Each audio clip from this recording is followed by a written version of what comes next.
Deputy Vice Chancellor Administration, the Registrar, the University Librarian, the Provost of the College of Medicine, Dean Faculty of Agriculture and Forestry, Deans of other faculties, the postgraduate school of students, Directors of institutes and centers, Heads of departments, distinguished guests, ladies and gentlemen, the rescheduled 404th in the University of Ibadan Inaugural Lecture Series will be delivered this evening by Professor V.O Okoruwa of our Department of Agricultural Economics on behalf of the Faculty of Agriculture and Forestry.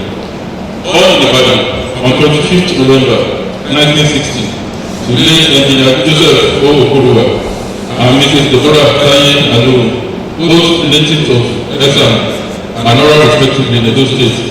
Victor had his primary education between 1967 and 1973 at Sacred Heart Nursery School, Olorede, and later joined the Civil War at the Moton Primary School in the New City. He had a secondary school education at the Boys High School in the New City and Federal Government College Warri between 1974 and 1979, and his state level education at Oliver Baptist High School, Oyo, from 1979 to 1981. Thereafter, he gained admission to the University of Ibadan in 1983 to study for a PhD degree in agricultural economics, which he completed in 1987. He participated in the National Youth Service Corps scheme as a farm manager at the NYC farm, Calabar, from 1977 to 1988. Thereafter, he registered for postgraduate studies in the field of agricultural economics at this university, and he obtained an MSc degree in 1989. Between 1991 and 1993, he was a research fellow at the International Livestock Research Institute, which awarded him a scholarship to pursue his PhD program, which he completed in 1993. Professor Okoruwa joined the services of the University of Ibadan as a lecturer grade 2 with effect from 29th December 1993. He was promoted lecturer grade 1 with effect from 1st October 1997. Senior lecturer with effect from 1st October 2000, Reader with effect from 1st October 2003, and Professor with effect from 1st October 2006. He has to date successfully supervised over 100 MSc and 4 MPhil dissertations, as well as 7 PhD theses in agricultural economics. He has published extensively in the national and international journals. Within this university, Professor Okoruwa has held several administrative positions, including being the undergraduate coordinator from 1994 to 1997. He was undergraduate coordinator from 1997 to 2002. Chair of the postgraduate committee 2003 to 2005. Head of department from 2008 to 2014. Member faculty finance committee 2004 to 2006. Foundation representative on Senate 1996 to 2002. Member Senate Telephone Committee. Member Business Committee of Senate 1997 to 1998. Member Senate representative from the Press Council 1998 to 2002. Member Development Committee of Senate from 2012 to 2013. He took over from me as chairman of the Senate Curriculum Committee. And today is one of the longest serving chairman of that committee from 2011 to 2016. He is currently serving as the director of academic college. After this university, Professor Okoruwa was a research fellow in the International Livestock Research Institute in Ibadan from 1991 to 1993, and a visiting scientist in Ibadan in 2002. The visiting agricultural economics lecturer to the collaborative PhD program of the African Economic Research Consortium, AERC, joint faculty for electives in Nairobi, Kenya in 2004. One of the pioneer visiting lecturers with the shared capacity for specialization and electives of a collaborative masters in applied agricultural economics, led by the University of Pretoria, South Africa, from 2006 to 2015, and a visiting scientist to Rwanda in 2008. And in all these assignments, Professor Okoruwa has demonstrated unusual diligence and transparency as well as honesty. The Honorable Assistant Commissioner, both of the academic and pedagogic agricultural economics programs at the Ibadan University in Sierra Leone. From 2002 to 2004, as well as necessary of undergraduate agricultural economics program at the University of Ibadan from 2014 to date. He has participated in several multidisciplinary research work with both international and local research organizations and institutions, including the International Livestock Research Institute, the International Institute for Tropical Agriculture (IITA), the Department for International Development (DFID), the United States Agency for International Development Research, the Nigerian Institute for Social and Economic Research, the National Center for Economic Management and Administration, and African Rights Management as well as African Rights Development Agency. Also provide international business scientists to African rights, working on various economic issues and rights, particularly in Nigeria. They also spearheaded and completed the study for research West Africa on rights-based ratification and competitiveness in Nigeria. They were also the principal investigator for the study on climate change analysis and many audits of selected livestock and fisheries in Nigeria, sponsored by the Agricultural Research Council of Nigeria from 2010 to 2012. It's also provided the name of the international local associations and then international local associations, including the International Association of Agricultural Economics, IAAE, the African Association of Agricultural Economics, AAAE, the African Australian University Network, AAUN, the Forum for Agricultural Research, the International Farm Management Association, and the Nigerian Association of Agricultural Economics. It was recently conferred the honorary award of the Distinguished Fellow by the African Association of Agricultural Economics. Professor Okoruwa is a faculty member of the V.O Okoruwa, and the marriage is blessed in his children. It's now my pleasure to welcome Professor Okoruwa to deliver his title, How shall our needs be filled? Agricultural productivity as a catalyst for Nigeria's economic development. This is Okoruwa.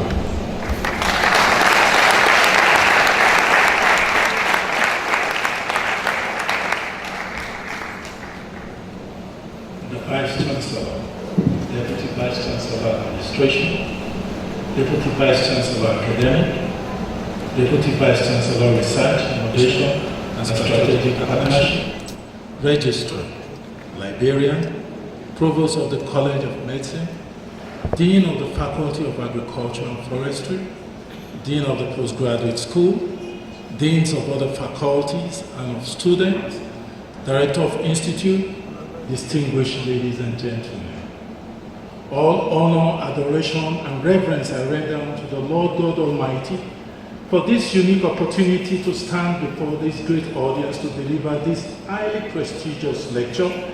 I consider it a rare but great privilege to deliver this inaugural lecture before many academics and this distinguished audience, particularly given the fact that my lecture may be one of the few left to be delivered on behalf of the Faculty of Agriculture and Forestry, since the faculty will from August this year be operating separately as two new faculties, including the Faculty of Agriculture and the Faculty of Renewable Natural Resources. This lecture, the fifth in the series of the 2016-2017 inaugural lecture, is the 44th from the Faculty of Agriculture and Forestry and the 6th from the Department of Agricultural Economics. The lecture is coming after those of eminent scholars such as late Professor Samson Olajumo-Olaide, 1975, late Professor Rufus Oladokun Adegboye, 1981, Professor Joseph Kayode Olayemi, 1988, Professor Abiodun Olumuyiwa Falusi, 1993, Professor James Adewuyi Akinwumi, my PhD supervisor, 2005. Soon after I completed my PhD program in agricultural economics, I would have left the department to take up an appointment with the International Livestock Research Institute, ERI, formerly called ERICA.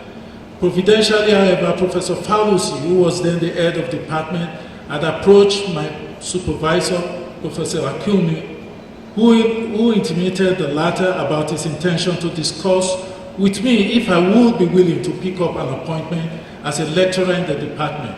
This I gladly agreed to, since I had earlier received an inner witness in my spirit that I was going to be offered a lecturership appointment in the department, which I was not to reject.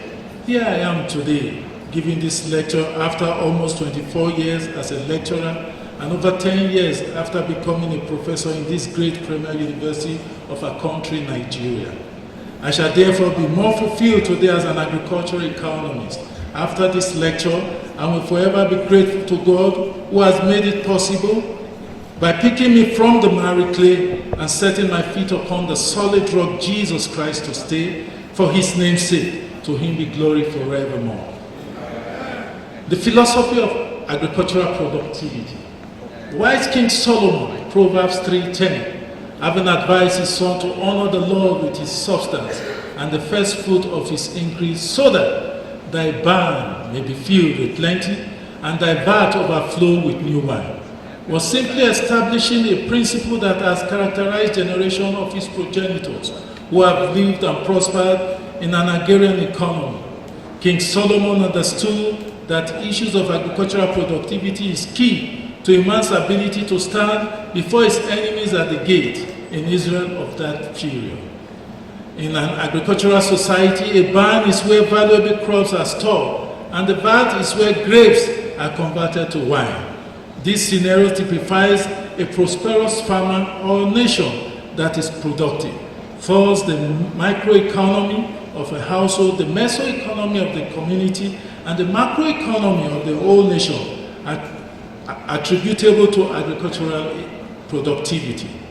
The understanding of the science of agricultural productivity was the springboard for the most recent world civilization. This was based on the British Agricultural Revolution, which served as a precursor for the present Industrial Revolution, where agriculture provided a capital stock, human, financial, and material to start up industries. Principles of economics, agricultural productivity, and economic development. Economics as a whole is hinged on 10 basic principles. These principles guide the working of the theories of economics and the application in social sciences, as can be viewed in box 1. A review of this principle shows that the pathway towards economic development is not abstract, but can well be understood through the application of economic theory. One of these major principles states that a country's standard of living is dependent on the goods and services that it can provide. This is the basis for production and the continued need to improve productivity. After production, there's a need for trade. A country's productive capacity, comparative advantage becomes the basis for its trade. The initiative of governments in the functional economy is the provision of an enabling environment for production and trade through proper trade policy, institutions, and regulations. Undeniably, a nation's development is linked to the achievement of welfare of its people, the producers, the processors, the marketers, and consumers. Productivity growth, a proximate factor for economic development.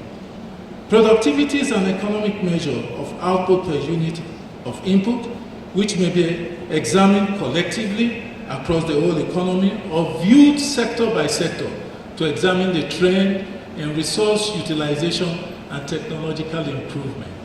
Although the term productivity may seem rather easy to understand, there are several implications which have caused much confusion to its true meaning.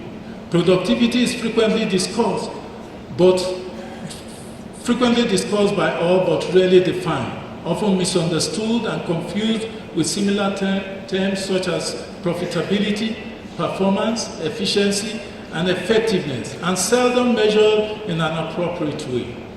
In a bid to eliminate ambiguity surrounding the term productivity, Tangent 2002 developed a triple P model that gives a schematic view, as can be viewed in Figure 1, of how the different similar terms, productivity, profitability, performance, effectiveness, and efficiency, are related and can be used.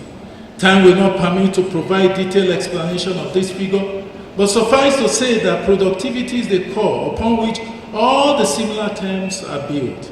This lecture is set therefore not to discuss the differences that exist between the 5 terms, but to dwell on how the combination of all the terms put together in a broad sense of the word productivity, particularly for agricultural sector, can catalyze economic development. Agricultural productivity, economic development, the nexus. The impact of agricultural productivity on the national economy is linked to the size of the agricultural sector of the economy.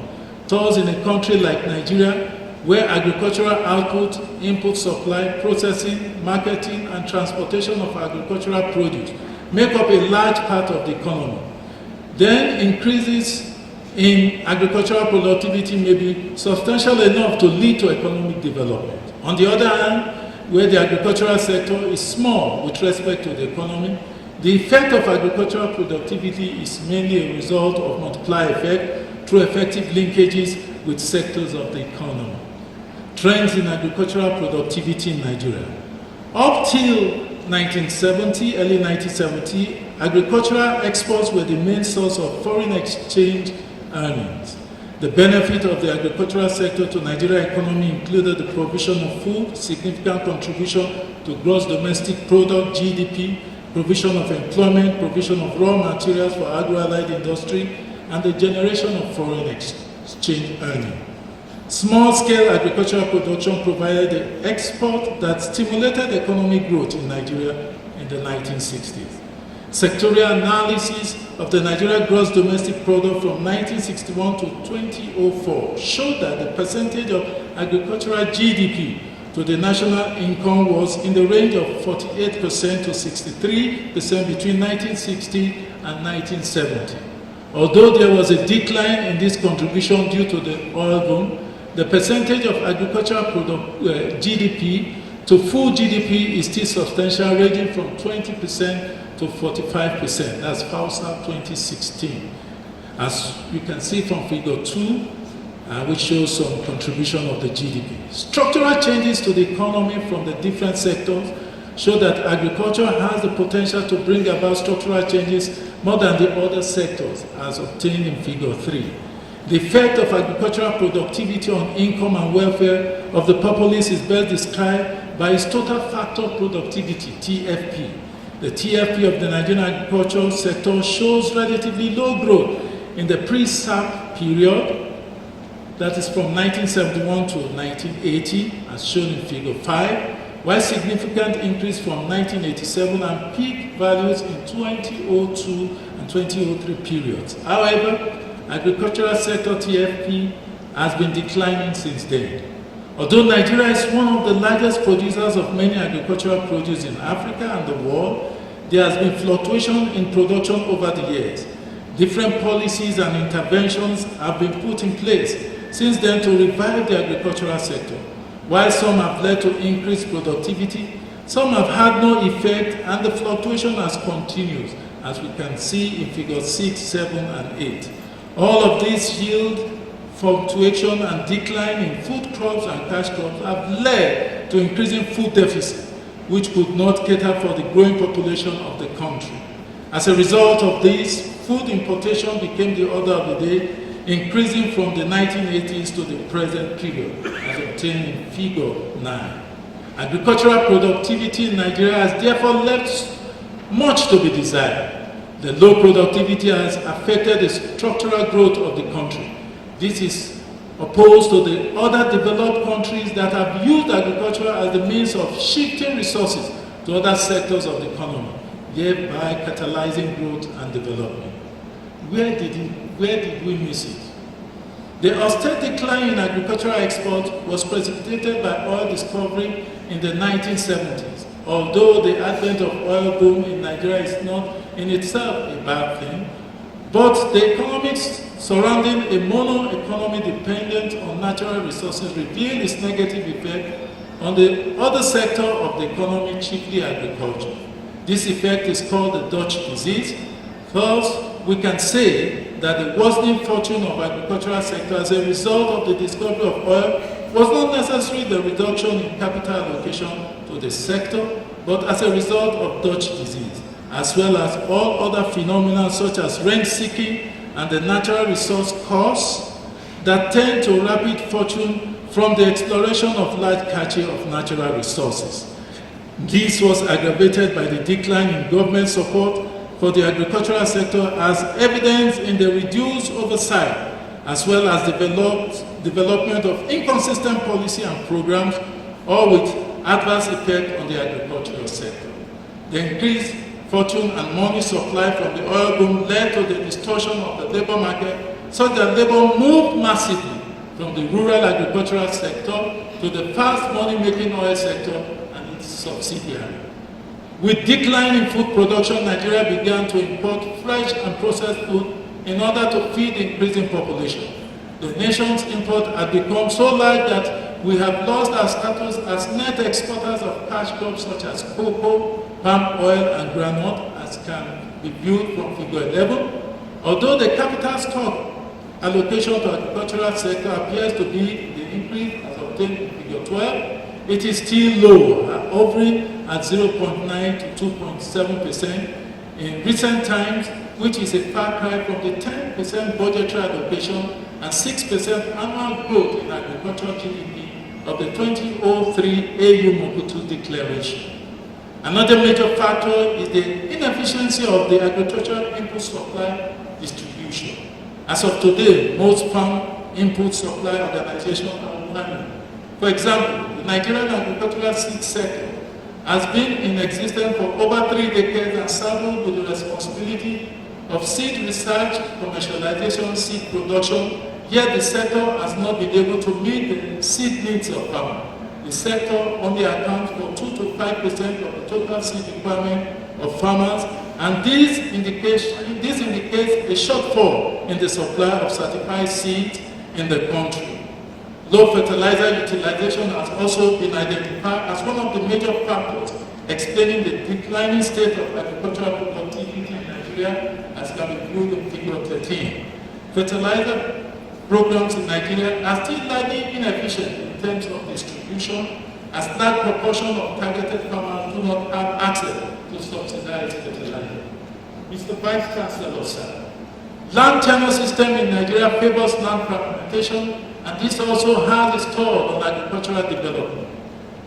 My young etor 2005 disclosed that more than 70% of the farming population in Nigeria consists of small farmers, each of whom owns or cultivates less than 5 acres of farmland, but who collectively account for over 90% of the total farm output. Efforts to improve agricultural productivity in Nigeria. Mr. Vice Chancellor, sir, based on the importance attached to agriculture and agricultural productivity in national economy, there have been concerted efforts by different groups to revamp the Nigerian agriculture. The National Development Plan of 1962 to 1985 of the Federal Republic of Nigeria included several projects and programs targeted at the agricultural sector. The third and the fourth National Development Plan especially included the most elaborate programs and projects for agriculture in the country. Programs were grouped under different agricultural sectors during this period. Such programs included National Accelerated Food Production Program, NAFPP, Farm Input Supply Scheme, Operation Feed the Nation, OFN. Others include the Food Production Technology Transfer under the NAFPP, the Livestock Development Project, and Pasture Seed Establishment, which occurred in the fourth development plan. The post-national plan saw the adoption of the Structural Adjustment Program, where the commodity boards were abolished in a bid to liberalize the agricultural sector and end the economy. The Agricultural Transformation Agenda, ATA, of 2011 to 2015, was perhaps the closest that Nigeria came to having a proper agricultural plan, which involved agriculture as a business rather than government endeavor. In the first year of ATA, about 800,000 poor farmers covering 97% of the country had access to improved inputs. The present administration in Nigeria has developed a blueprint for agricultural development called the Agricultural Promotion Policy, APP, which is built on the backbone of the ATA. APP aims to improve agricultural production and food security by focusing on infrastructure development, improved technologies, risk management, and policy stability. The involvement of private sector is seen as a strategy for developing the private market system, especially in remote areas where the incentive for private sector investment in markets are weak. International organizations have also been involved in the drive to improve agricultural productivity in Nigeria over the years. Some of these organizations and their involvement include, among others, the International Institute of Tropical Agriculture, ITA, which is involved in development of high yield and disease-resistant variety crops such as cassava and maize, the World Bank, which is involved in Vadama projects, and the African Development Bank, which is involved in yield varieties such as the Nerika. Synopsis of my research work on agricultural productivity. Mr. Vice Chancellor, sir, during the course of my career as a lecturer and researcher in the field of agricultural economics, I am delighted to inform you that I have been involved in several agricultural productivity studies with my students and colleagues. Some of these I would like to highlight to showcase my contribution so far to the studies of agricultural productivity. I will start first with the doctoral thesis and other research efforts. Crop livestock competitiveness and efficiency. Population pressure and climate changes in Sahel have caused major changes in the pattern of livestock ownership and agricultural production. Crop farmers in the arid region of the north who take advantage of low livestock prices during the drought to invest their surplus crop revenue in animal production when crop prices are higher now own an increasing proportion of stock, although the process has fostered crop livestock integration into mixed farming. It has also created problems for pastoralists. One response to this crisis has been for many pastoralists to move south into the moist savanna zone of Nigeria, where crop residue and pasture are plenty. Consequently, crop livestock interaction and integration are evolving in the moist savanna zone from two directions. The dominant line being that of the nomadic pastoralist becoming a sedentary pastoralist and eventually an agro-pastoralist who produces crop and raises cattle principally by grazing natural pasture. A minor but perceptible line is that of the crop farmers purchasing few cattle and first giving them to Fulani herdsmen for management, then taking up the management themselves after gaining experience. Under this situation, it is hypothesized that the pace of evolution of agro-pastoralism into integrated mixed farming will be strongly influenced, among others factors, the nature of trade-off of competitiveness between crop and livestock enterprise. To test this hypothesis, Okoruwa 1994 and Okoruwa et al. 1996 conducted a study in the derived savanna of southern Nigeria, where agro-pastoralism and adoption of cattle by crop farmers are emerging using the multiple objective programming method.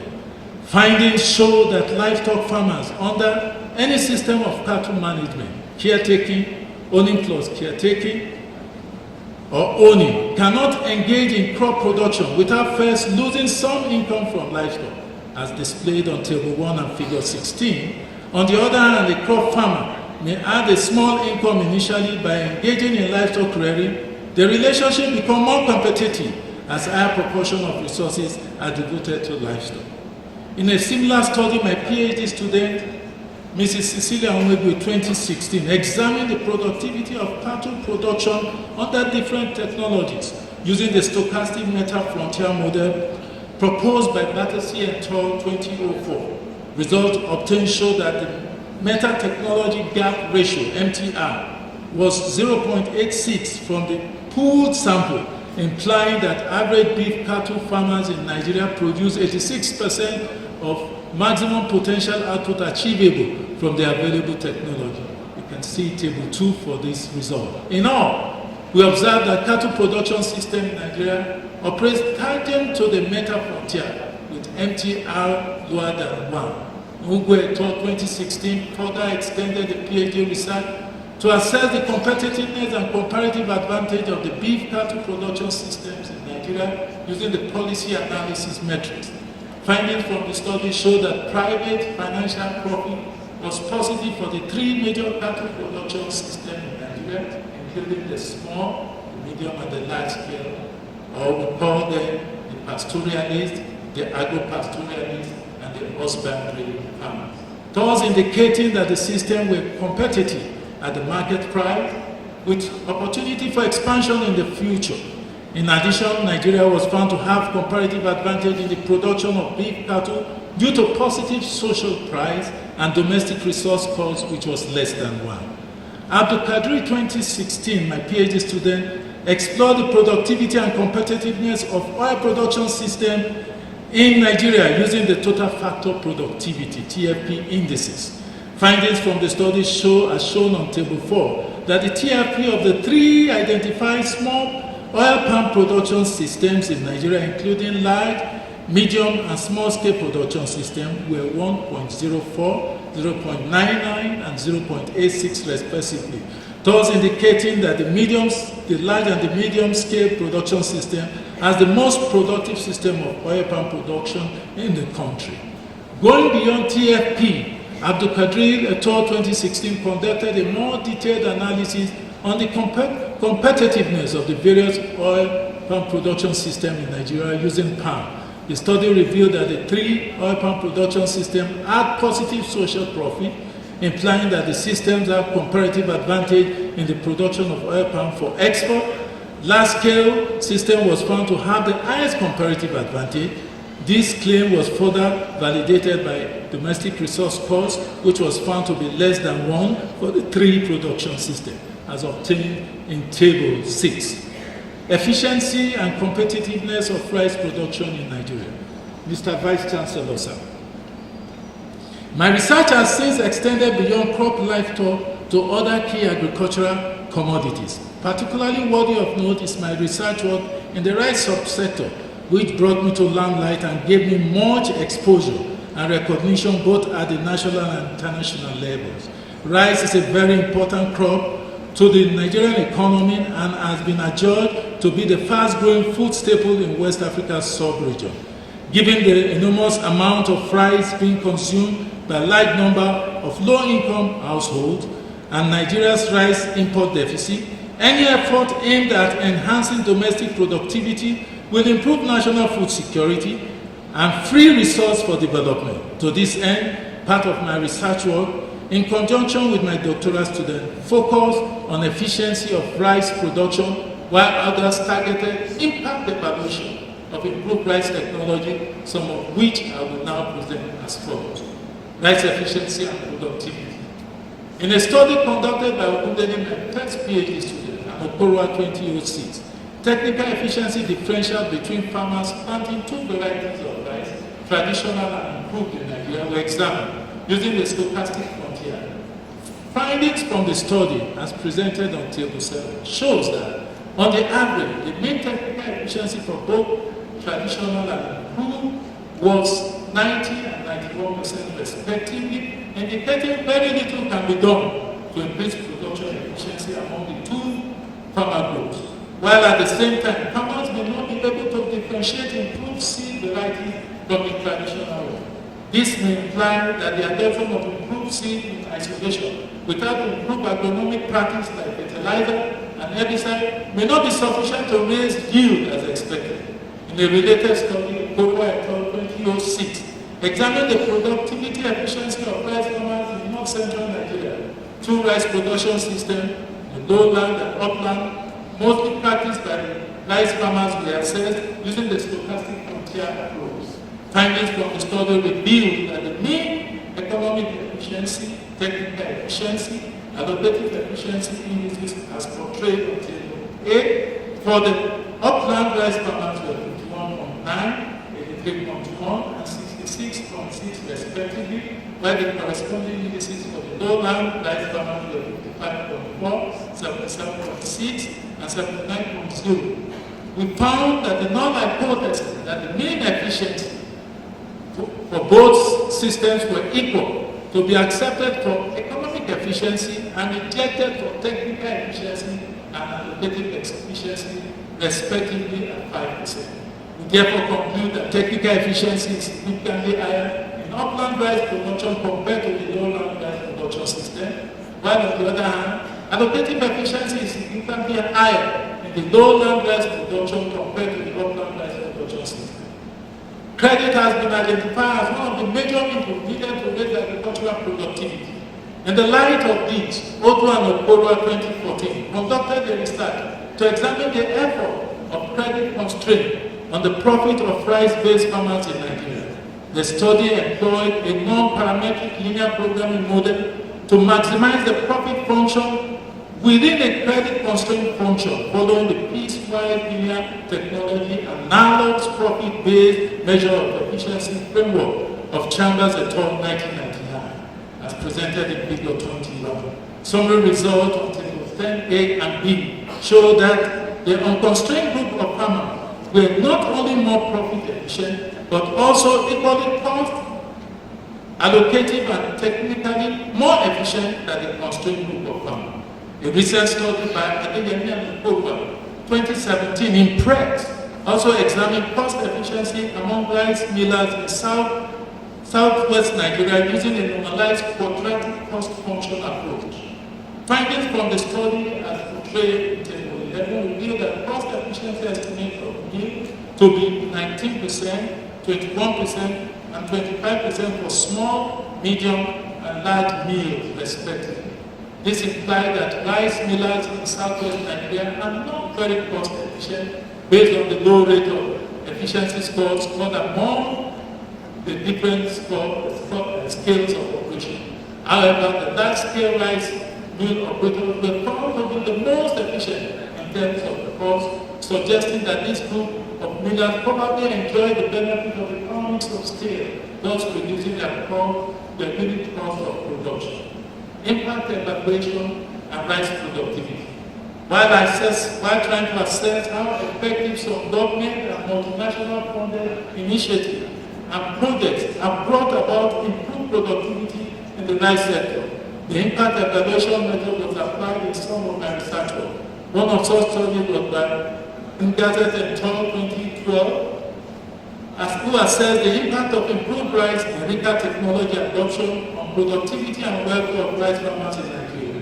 Findings from the study are shown on Table 12 reveal that RICA adoption significantly increased area harvested by 0.39 hectares and output per hectare by 217.94 kilograms per hectare compared to other varieties which had increased area harvested of 0.51 hectares and output per hectare of 210.37 kilograms per hectare. In a related study, V.O et al. 2012 examined the impact of seed quality improvement on productivity of rice using inverse propensity score weighing and the local average response function lab. Results as portrayed in Table 13 obtained from the study show that improved quality seeds significantly increased rice productivity by 444.46 kilograms per hectare and 636.03 kilograms per hectare respectively. Overall, both studies confirm the importance of seed quality improvement, which can generate the required increase in rice productivity to bridge the demand supply and curb Nigeria's reliance on rice importation, farmers' health and agricultural productivity. Poor health affects agricultural productivity.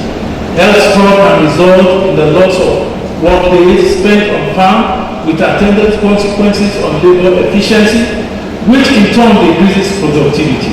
In view of this, efforts were made using some interrelated studies to evaluate the degrees to which health affects agricultural productivity. The first study by Okoruwa and Ibadan in 2004 examined the relationship between sickness and labor productivity among farmers in Oyo and Osun State. The study hypothesized that a healthy farmer is more productive than his sick counterpart. Findings from the study, as revealed on Table 14, show that health status of farmers and the state of being healthy were significant The significance of these variables suggests that healthier farmers are more efficient than sickly ones. Building on the first study, Aguilama et al. 2013 conducted a similar study to assess the synergetic linkage between agricultural productivity, nutrition, and health using anthropometric measure of nutrition, which is the body mass index and the dietary diversity score, which was estimated with the Tobit model. Estimated result as portrayed until 16 show that the body mass index and the dietary diversity score have effect on frequency of the occurrence of sicknesses of rural farmers in the study area, thus affecting their productivity. The key learning point for all this study is that the exposition that illness affects farmers' productivity. Nigeria's agricultural and aggregate total factor productivity, TFP. Understanding agricultural productivity is central to economic development, particularly for developing countries such as Nigeria. However, sectoral studies on TFP are not really available to guide policymakers in this country. Even for the identified studies, varying views exist in the most suitable measure of TFP, and these has introduced a lot of bias into the traditional TFP estimate. Okoruwa 2015 studied agricultural and aggregate TFP by applying economic theory as guide to the estimation of sectoral TFP. The study used the GDP function to introduce growth accounting, which helped to avoid the aggregate problem associated with the use of the production function. Analysis of the agricultural sector vis-a-vis the other sector during the pre-SAP, SAP and post-SAP periods in Nigeria revealed, as shown on table 17, a fall in real value of -0.014 for agriculture, while the sector's contribution to growth was -0.2, which was far below its share in GDP of 0.27 during the pre-SAP period. Subsequently, during the SAP and post-SAP period, agriculture contributed its fair share to the economy as its contribution to growth was 0.29 and 0.39 respectively, were higher than its share in the GDP of 0.25 and 0.31 respectively. The percentage point contribution of labor to its growth in agriculture was 6.5%, while land agriculture contribution of 0.2%. As portrayed in figure 22. Capital was found to have the highest contribution of 9.4% to growth in agriculture during the period. From the foregoing, it can be concluded that agriculture has great potential to contribute more to productivity and growth, and as the largest contributor of labor, it can inject more labor to other sectors, thereby stimulating in further development of this sector. The second part of my current application of the principle of agricultural productivity. Mr. Vice Chancellor, evolving application of the principle of agricultural productivity has led to the development of value chain and value approaches. Some of my research efforts along this line I hereby present. The value chain. Between 2008 and 2014, the Department of Agricultural Economics was awarded a grant by the Agricultural Research Council of Nigeria to examine the productivity and profitability at the different nodes of beef and catfish value chain in Nigeria, for which I was the principal investigator. Some interesting results were found. First was that Nigeria had a comparative advantage to the production of beef and catfish. Moreover, changes in the macroeconomic policy, such as exchange rate and feed-on-board prices, had significant effect on the level of profitability and the shift in the extent of competitiveness and comparative advantage of the commodities. Figure 23 shows some of the field work what we were doing on the field. The value web concept. My continued research in the area of value chain to increase agricultural productivity extended to value web concept. This is based on the research project called Biomass Web, funded by the German Federal Ministry of Education and Research, EMEA, and the German Federal Ministry of Economic Cooperation and Development, BMZ. and implemented in conjunction with the International Institute of Tropical Agriculture, IITA in Nigeria, using crops with high biomass content such as cassava, maize, banana, plantain, and sugarcane. The project examined the value web concept in terms of post-harvest technology and productivity, impact on food security, as well as waste management. Preliminary findings from the research on cassava value web indicate that although production system is slightly subsistent, productivity and hence income and food security can be improved by ensuring that the biomass properties of cassava is well utilized for both the food and non-food products with minimal waste. The concept of the bio web is displayed and shown on figure 21. Concluding remark, Mr. Vice Chancellor, in the course of this lecture, I have shown the economic pathway through which agricultural productivity can lead to the economic development. I've been able to show where and how Nigeria missed out on the rapid development that would have accrued to it if it had stayed true to making agriculture a major sector in the economy.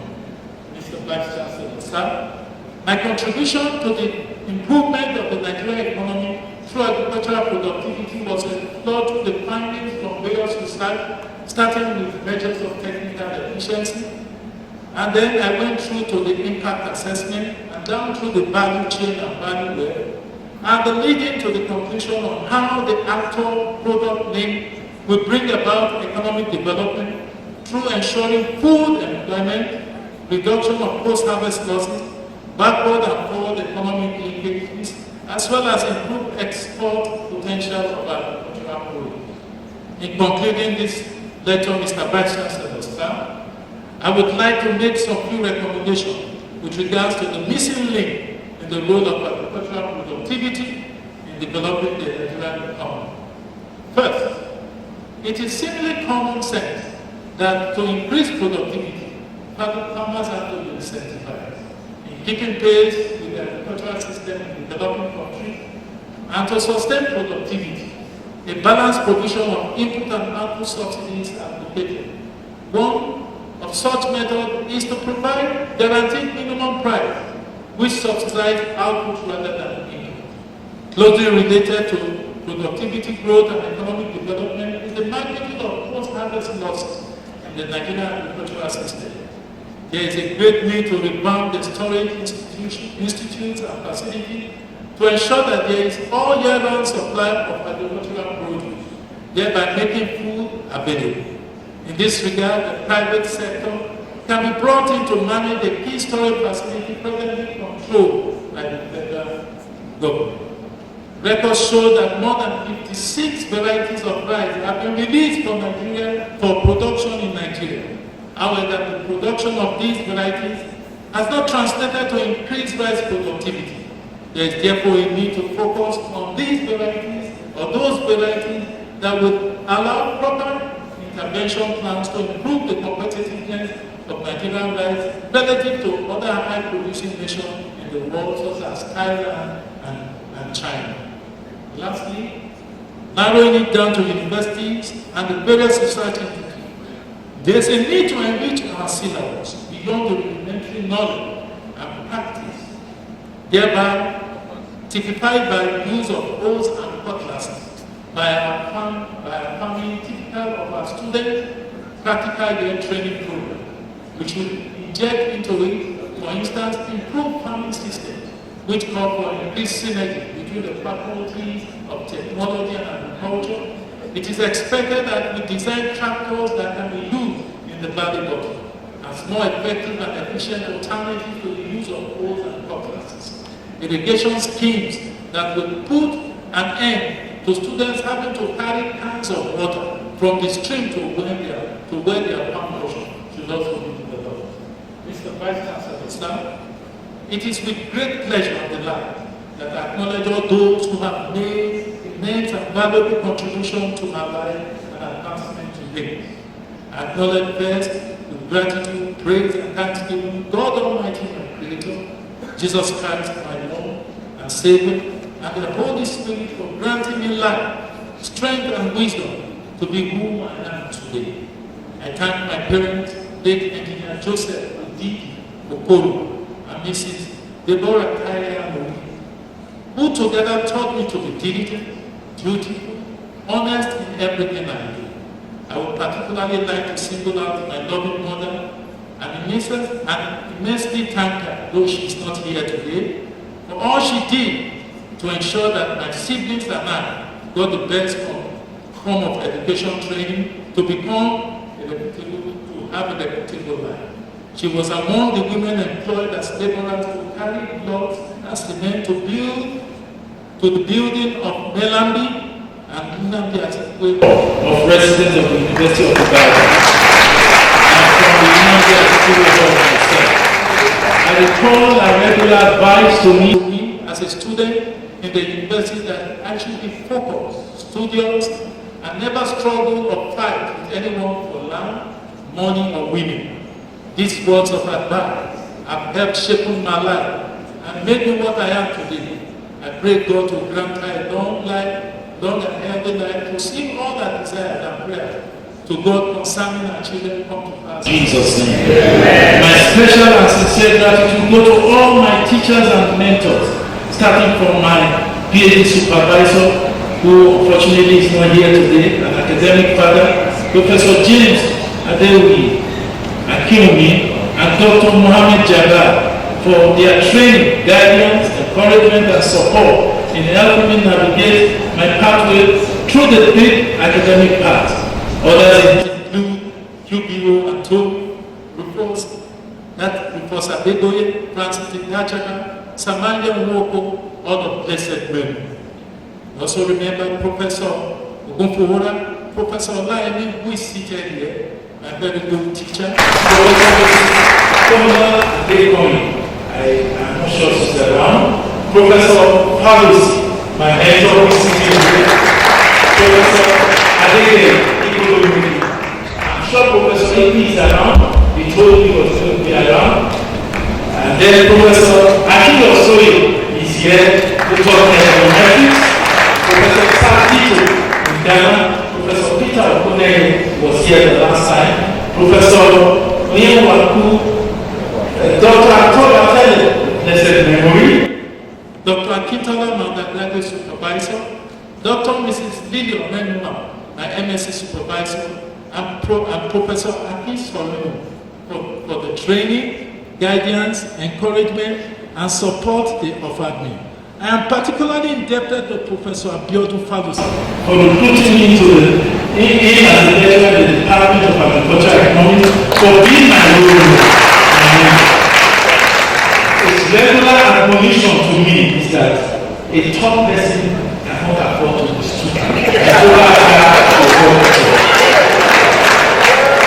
I acknowledge with gratitude my pastors and spiritual mentors, Pastor Ayo Orisha Jafo of Word of Life Bible Church, Reverend Dr. Moses Aransola of Gethsemane Prayer Ministries, Pastor Dr. and Pastor Dr. Mrs. Uzodima Obed of Glory Tabernacle Ministries, Pastor Engineer Sunday Shenwa, Pastor Engineer Jacob Akiyemi, Dr. Engineer Joseph Olariwaju, Pastor Professor Gabriel Akimbola. I thank my senior friends, aunties and uncles, Professor Adeshogo, Professor Duro Jai of Blessed Memory, Professor Sam Olofin, and Professor Iwayemi and others.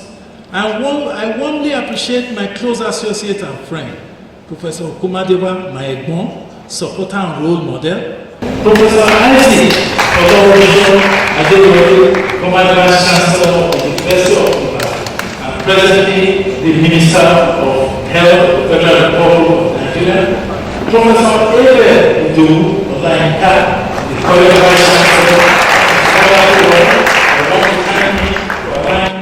to serve in this administration, Professor B. Beramada, former Vice Chancellor of Federal University of Technology at Akure, Professor Amido Long Ajela, Deputy Vice Chancellor of Administration, who was our teacher. We often call him Rack and Pino. Professor Tunde Farubi and his wife, Dr. and Dr. Mrs. Peter Ogomesi, Professor and Dr. Mrs. Emmanuel Ajan, Professor Mato Iyemi and his wife, Professor Emmanuel Sabako and his wife, and others.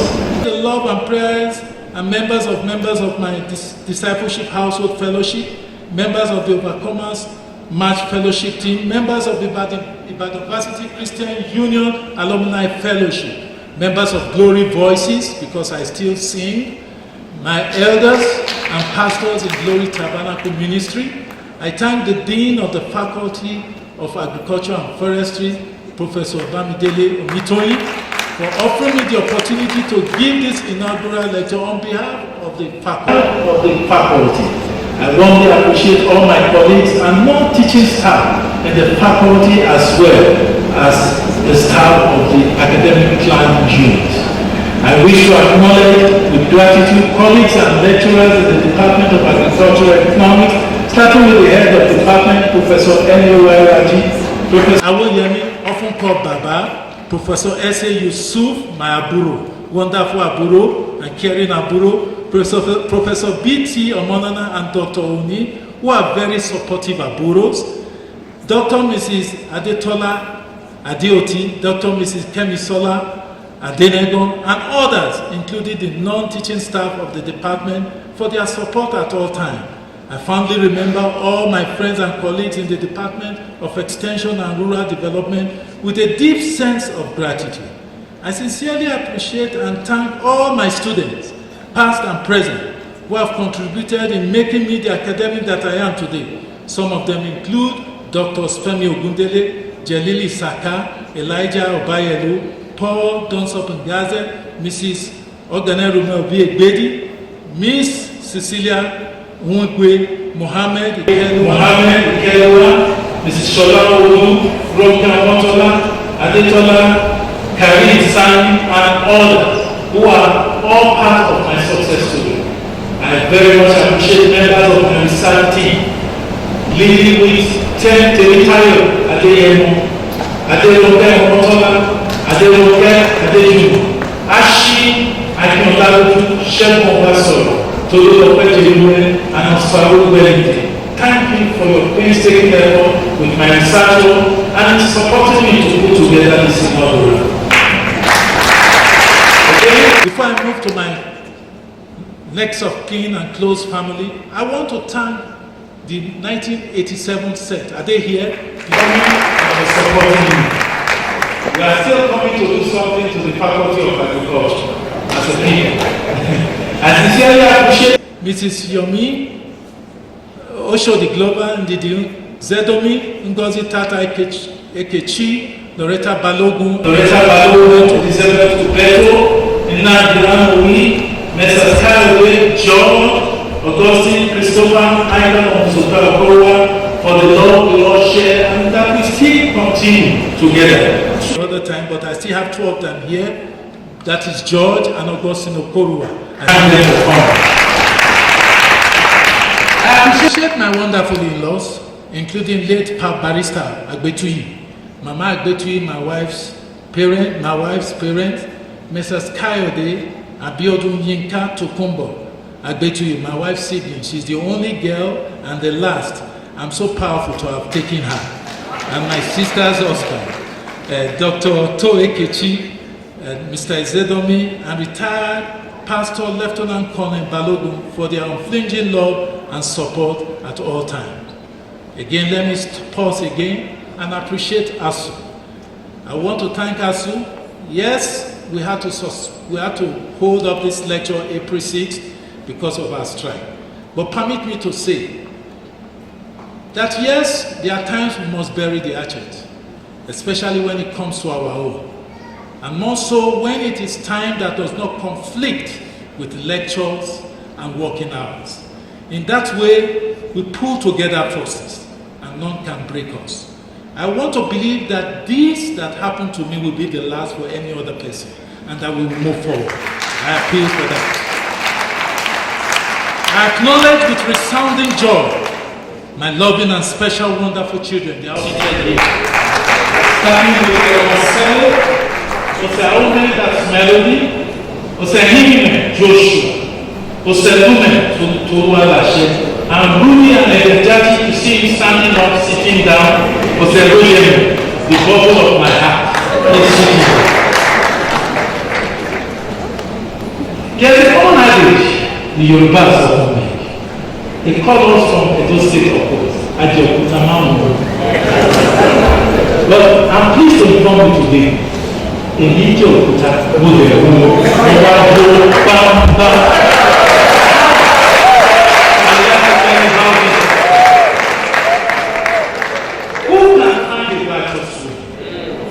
whose price is far above rupees? The heart of her husband does safely trust in her, so that all she shall have no need to spoil, for she will do him good and not evil all the days of her life. I'm talking about my wife, my sister, my friend of many years, Dr. Mrs. V.O Okoruwa, who has been my help, my support through the thick and thin of journey in life as a man. I particularly cherish the love and friendship we share and the team spirit with which we have worked together. We have worked together by the help of God our Father. I value your counsel, diligence, and often constructive criticism, which have contributed in no small measure to making me what I am today. Indeed, many daughters have done virtuously, but you have excelled them all. And for this reason, I will continue to love you, God has given. Lastly, ladies and gentlemen, I thought of how to thank God. And I will thank God in this way. It is a Yoruba song. You can sing it with me. Ìwọ lọ́pẹ́ yẹ, ìwọ níyìí,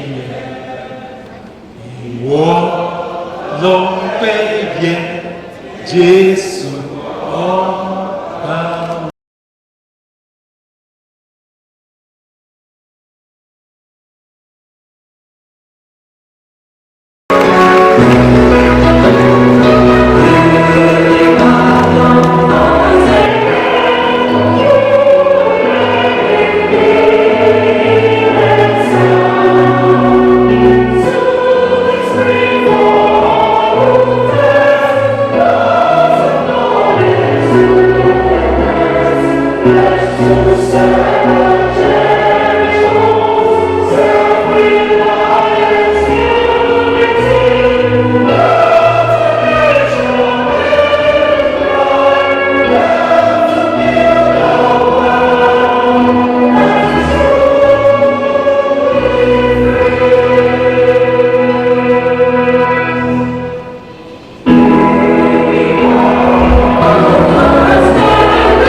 Amen.